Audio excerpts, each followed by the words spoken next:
तिल होता है, चीनी होती है, दोनों को धीमी आंच पर मिलाकर तैयार किया जाता है।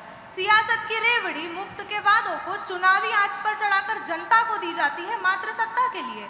Very warm greetings to all the dignitaries and young leaders sitting in front of me, touching down to the land of Maharashtra, where tradition paves power and bravery meets wisdom.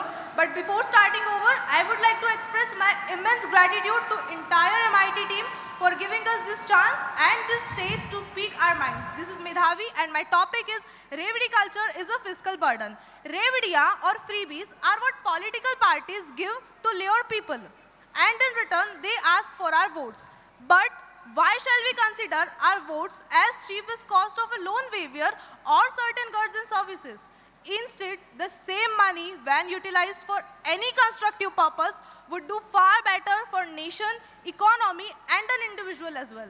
These political party representatives could have come up with the ideas that are potentially benefiting, for example, creating expressways, defense corridors, or even airports that, on one hand, will contribute to our economy, and most importantly, on the other hand, will also contribute to the overall upliftment of an individual at every aspect. India has become a happening nation only because of us youths. Bharat दुनिया का एकमात्र ऐसा देश है जिसके पास नया खून है, नया दिमाग है, नई दृढ़ता है, वीरता है, साहस है, तरंग है, पराक्रम है और शौर्य है, जिसके पास धरती जैसा धैर्य है तो अग्नि जैसा तेज, 70 करोड़ युवाओं की आबादी वाला, दुनिया का परम वैभवशाली जगत गुरु, विश्व गुरु यदि कोई देश जाना जाता है तो वो है मेरा, हमारा भारत, जिस पर हम सभी को गौरव है और होना भी चाहिए। पर महोदय, यह रेवड़ियां आज के इन्हीं युवाओं को अप्रत्याशित रूप से अपाहिज बना रही है। किसी भी देश के युवा वहां का श्रमिक वर्ग होते हैं, और जब सरकार देश के श्रमिक वर्ग को अप्रत्याशित रूप से अपाहिज बनाने का प्रयास करेगी, तब उनके देश के आर्थिक स्तंभ का डगमगा कर गिरना तय है, चाहे फिर वो एक समय पर पेंशन वेवियर के चलते ग्रीस हो, सन 2020 कोविड-19 टैक्स रेट्स वेवियर के चलते श्रीलंका, या शायद आने वाले समय में भारत। किसी भी विकासशील देश भारत पर फॉरेन इन्वेस्टर्स तभी इन्वेस्ट करेंगे जब उनका ग्रॉस प्रॉफिट रेशियो आइडियल यानी 26% पर होगा।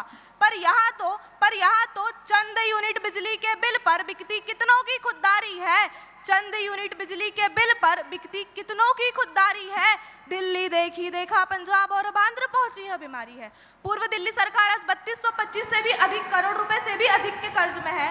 पंजाब सरकार का ग्रॉस प्रॉफिट रेशियो 58% पर, आंध्र प्रदेश सरकार का 32.4% पर।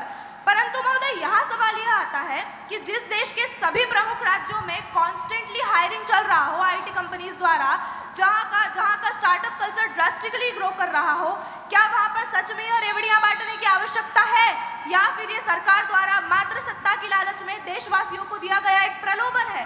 क्योंकि जो सक्षम है वो तो और भी खुश है। मुफ्त में मिलने वाली रेवड़ियों का स्वाद ही अधिक कुछ है। महोदय, सुप्रीम कोर्ट का मानना है कि भारत के ऊपर यह रेवड़ी कल्चर सबसे बड़ा वित्त बोझ है और इसे शीघ्र खत्म किया जाना चाहिए, क्योंकि जो धन विकास में लगाना था, मुफ्त में रेवड़ियां उसकी बढ़ती है, भिन्न प्रलोभन देकर हर पार्टी की मात्र सत्ता करती है। जय हिंद, जय भारत।